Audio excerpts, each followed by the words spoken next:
Ryan, may mga nagpoprotesta na ba na dumating dyan sa Senado? Ella, alas 10:30 ng umaga, sumugod ang grupong People o Power for People Coalition dito sa Senado. Ang panawagan nila ay agaran at pangmatagalang solusyon sa energy crisis sa bansa at gayon din ang pagbaba ng singil sa kuryente. Sa halip nila, natutukan ang mahahalagang problema sa bansa ay inuuna pa ang agawan ng kapangyarihan sa loob ng mataas na kapulungan ng Kongreso.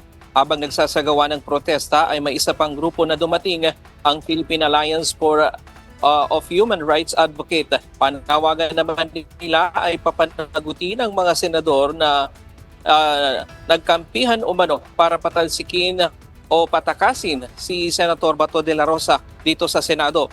Nasa mahigit 800 pulis naman ang nakakalat ngayon sa paligid ng Senado upang magbantay at tiyakin ang seguridad sa lugar. Kabilang sa nakadeploy ang mga miyembro ng SWAT at K9 units o mga bomb sniffing dog bilang bahagi ng pinaigting na seguridad.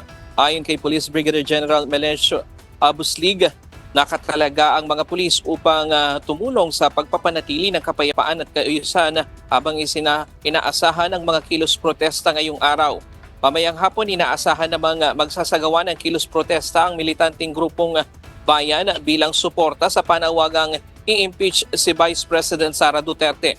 Sa ngayon naman ay wala pang namomonitor na pagtitipon ng mga supporter ng Vice Presidente sa paligid ng Senado.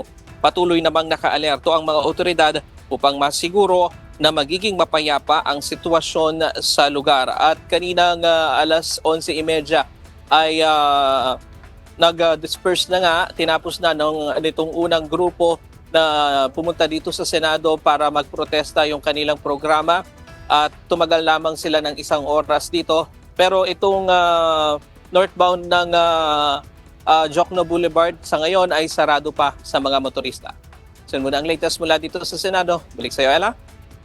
Maraming salamat, Ryan Lacanlale.